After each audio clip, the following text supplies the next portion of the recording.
Hey everyone, in this video we'll be setting up UV on our local machine and using it to manage Python dependencies as well as other aspects of our development.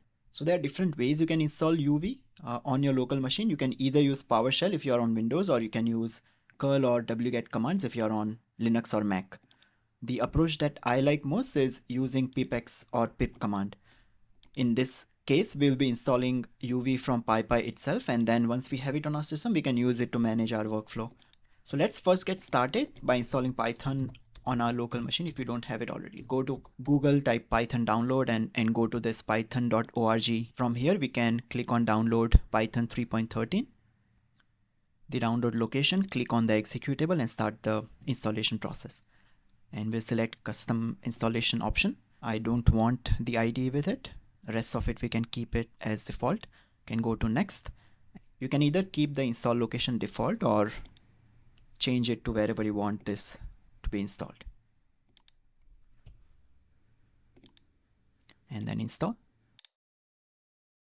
Okay, so once it's done installing, we will open PowerShell and type Python to check whether we can run it. And as you can see, it's telling us that Python is not recognized as the name of a commandlet, function, script file, etc. And the reason why it's doing that is even though we have installed Python, we have not yet added it to our path environment. So if you go to edit environment variables for your account and you select variable path, you can see our command line is complaining is that we don't have our installation path added to this path variable. So the moment we go to our installation, let me just get out of this and go to our installation location. All we need is to add this installation location to path environment variable. So we'll just copy this part. We'll again go to edit environment variables for your account and we'll go to path environment variables and we will be adding this path here. Along with that, we also need to add path to the scripts directory under our installation location next to our Python executable. So once we have added both of this path, we can click OK. So we can just close this window and we'll restart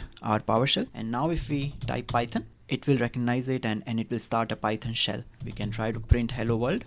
Fine. Okay, we can exit it. So at this point, we have installed Python. Now the next option, if we go back to UV documentation, is to run either pipx install UV command or pip install UV. Now the problem with pip install UV is that it will install UV on our base Python, but we don't want that to happen. What we want is we want UV to be installed in some kind of virtual environment, but still be available to all our projects. Okay, so what pipx install does is it installs UV in an isolated environment, but it still makes it globally available. And we will see how that works. We can go to our command line and we can run pipx install UV. We don't have pipx on our machine. So what first we'll have to do is we'll have to install pipx using pip. And we'll do that by running python-m pip install pipx. And in this case, pipx will be installed on our base Python, which is fine, right? Because we still want pipx to be available globally across different projects. So now that we have pipx installed, we can run pipx install UV command. And as you can see, it has started installing UV on our machine. So as you can see, we have UV 0.8.19 installed using Python 3.13, which we downloaded from python.org. And it essentially installed these three executables in an isolated environment. Whenever you use pipx, it doesn't install your application on base Python. It installs it in a different local environment. In this case, it has done it under this .localbean folder. So let us go there. So this is my user profile, and as you can see, it has installed it under my user profile .local folder and bin. Okay, so if you go to .local folder and then bin, this is where you'll be able to find the three executables. Now what we have to do, if you look at the warning, this warning is telling us is that the path where our UV executables are downloaded is still not added to path environment variable. And this apps will not be globally accessible until your path is updated. Okay, so we can either manually go back to our environment variables and update this path, or we can simply run this command pipx ensure path to add it, right? So if we go back to our environment variables now, and if we check out this path environment variable, there is the path where our UV executables are installed. It's not added here, which is why UV is still not accessible. So if we try to run UV, it will still not recognize it as a command. Okay. If we run pipx ensure path, right, like what this warning is telling us, now it has added that path to our path environment variable, and we can confirm that by going to our environment variable path. Now we have to restart our shell for this to take effect. Type UV now, and as you can see, it has recognized it, and it has also given us kind of a summary help document that has various commands that go with UV. For example, UV init is when we will initialize a new project. UV add is when we'll be adding a new dependency to our project. We'll be going through most, if not all of this throughout this video. But before we start using UV to manage our dependencies, we'll just spend a little bit of time trying to understand the old pip way of managing virtual environments and dependencies. Let us start by creating a new directory, say sample script, and then we will cd into sample script. Let us open this in VS Code, okay? We'll either run code space dot to open VS Code, and this will only work if you have VS Code added to your path variable. Now, just in case if you don't have VS Code added to your path variable, then you can also open any folder using Ctrl+K-O, and then you can go to your folder that you want to open. Sample script in this case will select that folder and it will open that folder. Currently it's empty. We want to add simple script.py. Just run a simple command, print hello world.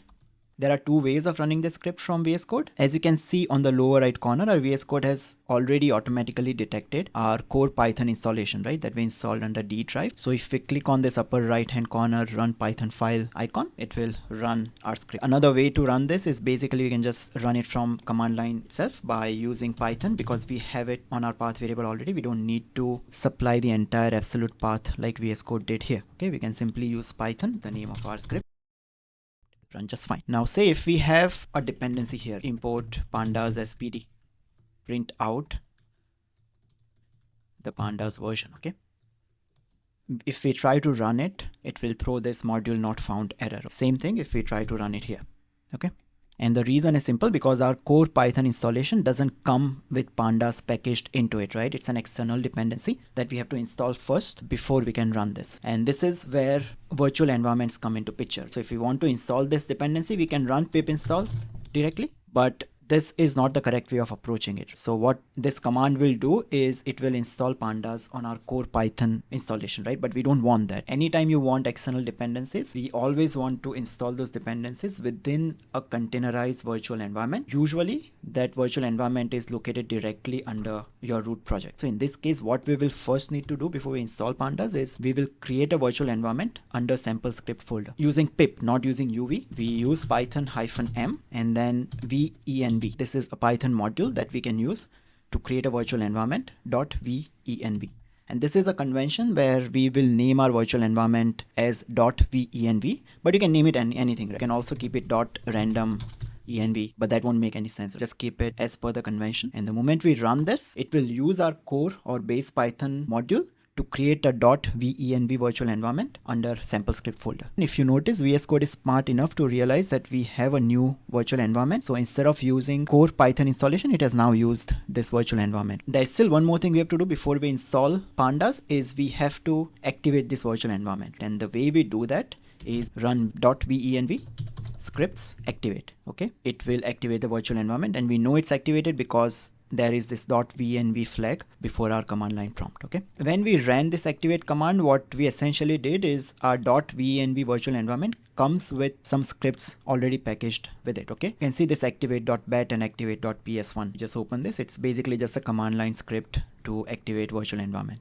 And now that you are sure that it has activated .venv, we can run pip install to install pandas into this virtual environment. Okay,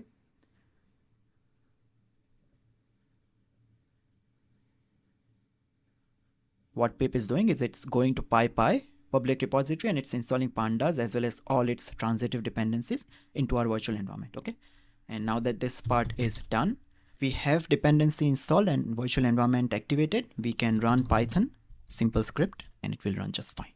So this was the old way of running our script, where we first create virtual environment. If it doesn't exist, then we activate it, then we pip install dependency, and finally run our script. And we have to be mindful of all of those steps. For example, if in this case we deactivate our virtual environment, so we don't have it activated, and then we try to run the same script, it won't run again. This is where UV comes in and streamlines this workflow. So let's go back to its documentation, and as you can see, it's an extremely fast Python package because it's written in Rust. And when we are talking about fast, it means orders of magnitude faster than pip.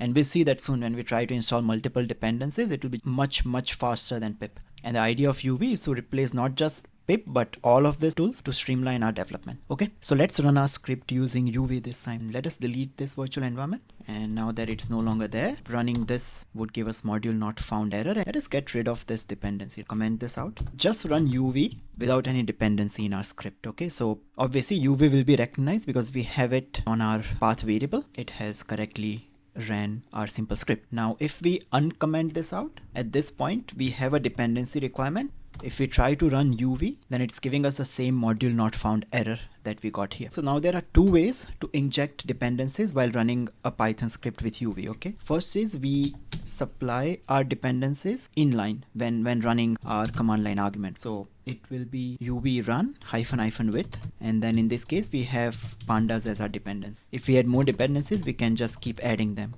So pandas and then name of our script. It will install this dependency, and then after it's done installing it, it will run it. Okay. So while UV installed the dependency and then ran script successfully, it hasn't yet created virtual environment and installed dependencies there. So whenever we run script like this, what UV does is it installs dependencies in its global cache. Global cache in Windows is usually located under your user profile. You can go to your user profile. In my case, it's this math and machines, and under it you can go to app data, local UV, and this is where it has its global cache. If you go to cache and you go to wheels, so wheels are basically all Python packages that we install. Whether it's pandas, numpy, stats models, tend to be wheel files. So they have .whl extension, and this all came from PyPy under our global cache. It hasn't yet installed in virtual environment, and it's still containerized. So UV hasn't installed any of these dependencies on our base Python. It has created a different containerized global cache to hold them. Okay, and it will do that every time we delete this. So for example, if we delete this, rerun this command, it will reinstall it under the same location. See, it has recreated UV and recreated the global cache with all of those dependencies from PyPy. Let us delete this.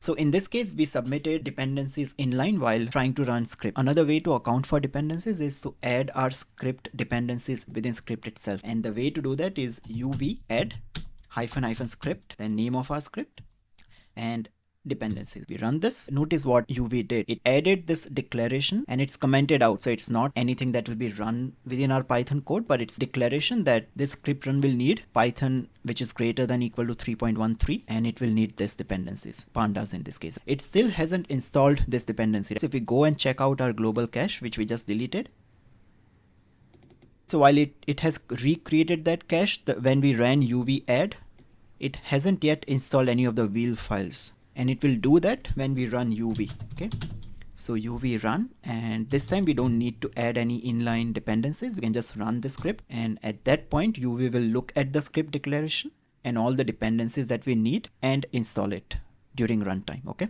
and you can now check out that global cache and you can see this wheels, those dependencies have been installed. We can also add dependencies manually. So once we know that this is how we declare dependencies, we can add, say, stats models. So import stats models as SM,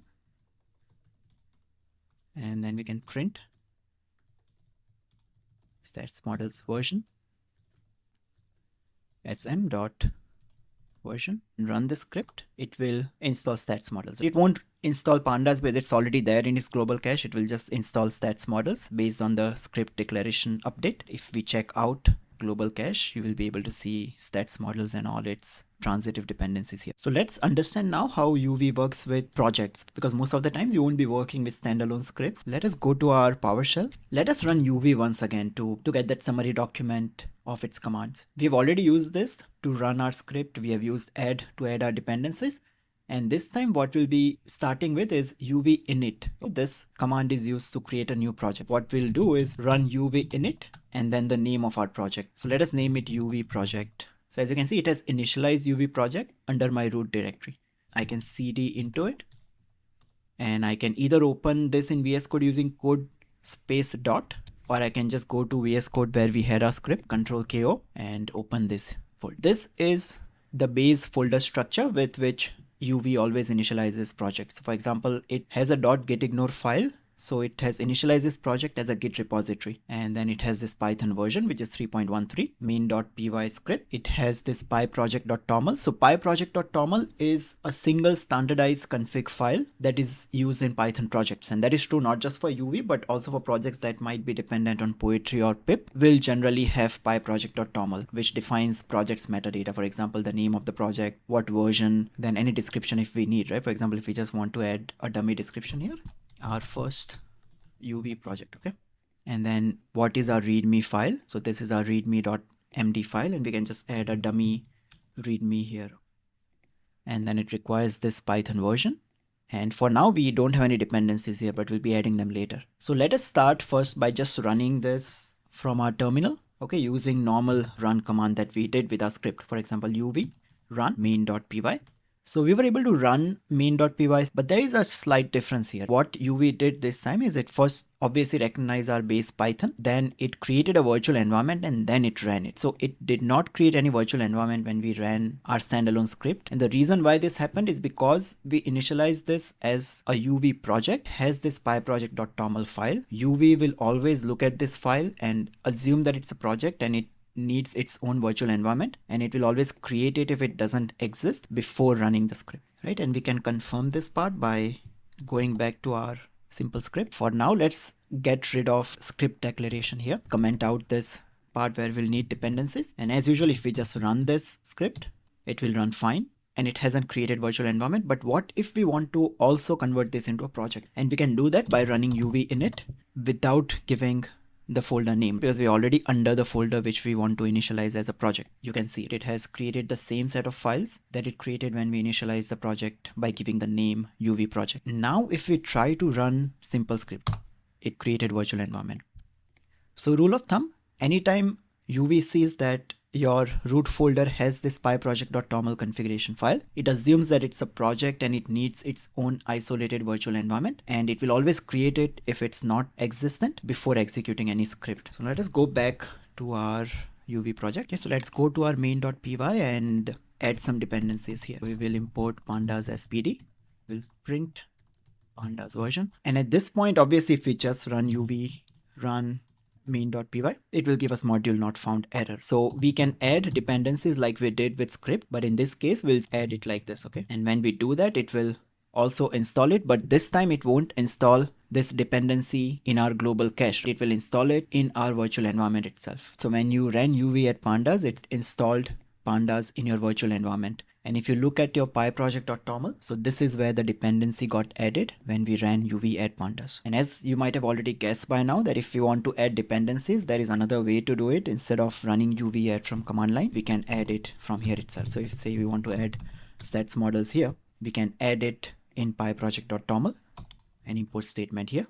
Import stats models as sm print stats model version. Now if we run main.py, it will install this dependency in our virtual environment, stats models and scipy.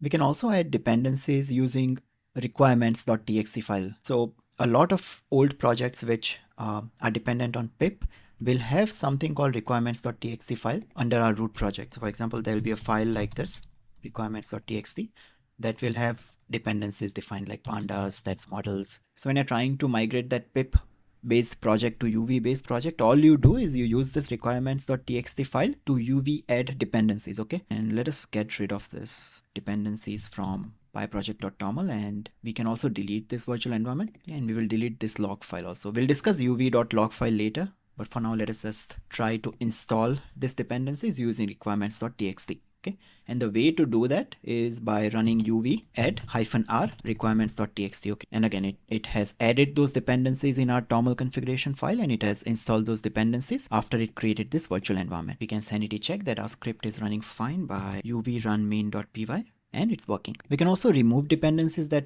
we no longer need. For example, just comment this part out. Don't have any stats models dependency for our script now, so we can remove that by using uv remove stats models. Okay, and as you can see, it has removed that dependency from our pyproject.toml as well as from our virtual environment, and you won't be able to find stats models or any of its transitive dependencies here. Now there are some dependencies which you will need when you're developing, but you won't need when you're trying to deploy this in production. For example, if I create a Jupyter notebook, .ipynb. Okay, so creating a new file using .ipynb will create a Jupyter notebook in VS Code. Select the kernel, which is basically our UV project virtual environment. Then we try to run hello world. Now, as you can see, it requires ipykernel dependency, which is basically a dependency that Jupyter Notebook requires to run a Jupyter cell. Okay. Now, Jupyter Notebooks are only used for prototyping. So we'll be using them for developing and for prototyping, but we won't be deploying this in production. So ipykernel, while necessary when we are trying to develop, is not something which we'll need in production. When we want to add dependencies like that, we run uv add -- dev dependency. Okay, ipykernel in this case.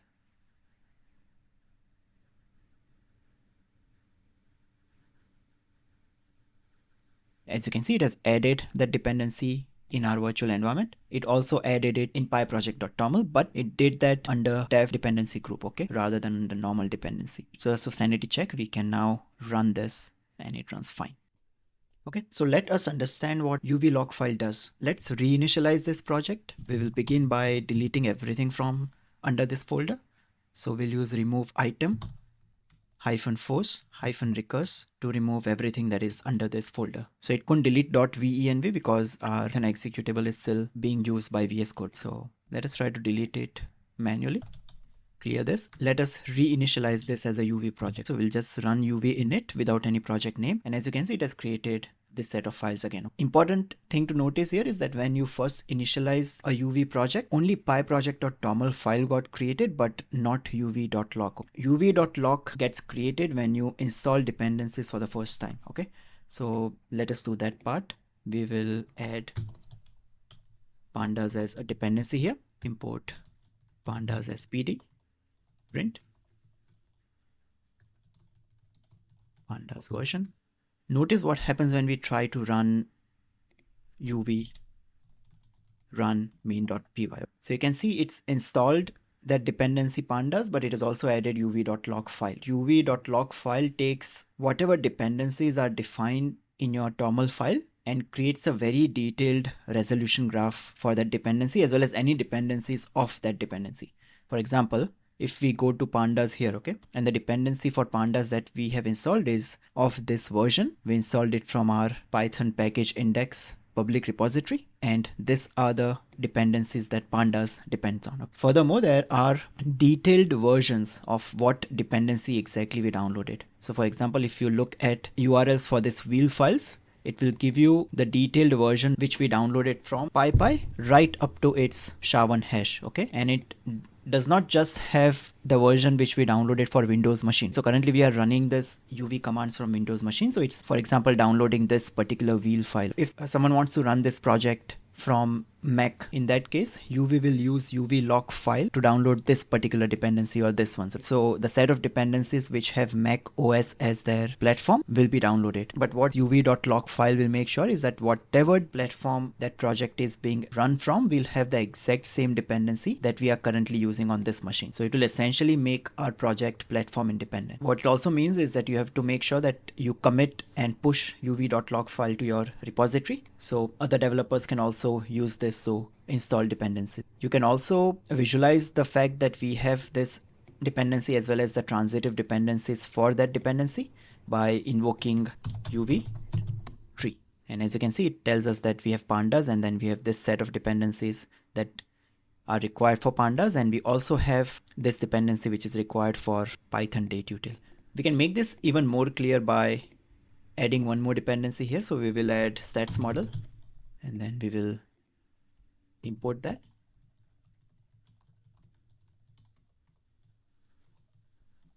And then we will invoke uv run command, and at this point it will install stats models, run uv tree, and it will show that we have stats models and we have this many dependencies that depend on stats models.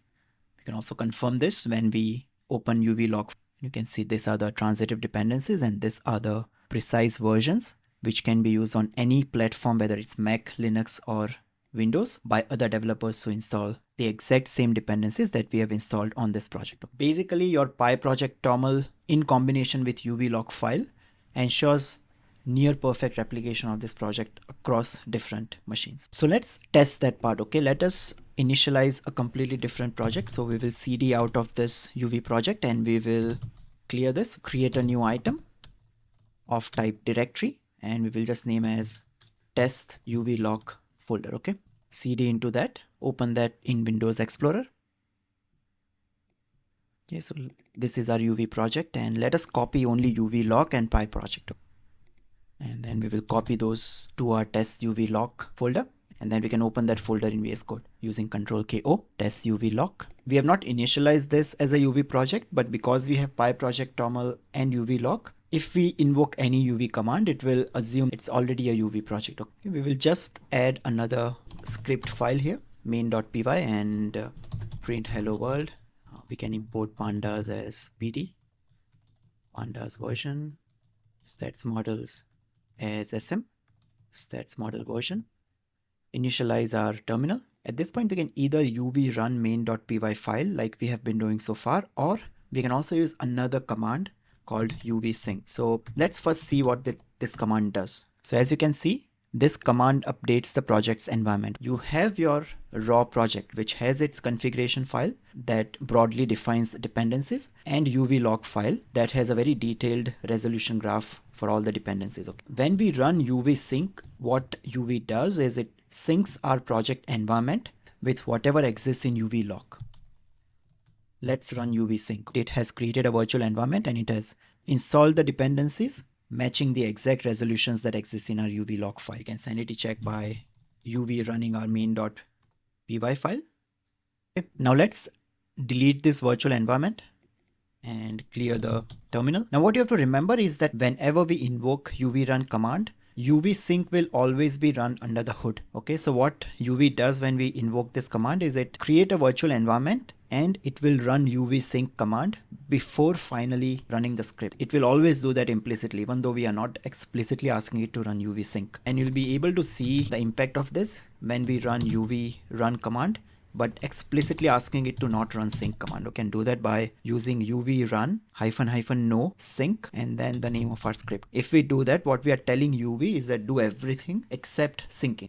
Right now, the problem with that is it creates a virtual environment, but it does not sync our UV log file with our virtual environment. So our dependencies are still not installed and we end up getting the familiar module not found error. Obviously, we can resolve this by invoking UV run without no sync flag. It ran UV sync command under the hood to sync our UV log file with virtual environment and ended up running our script correctly.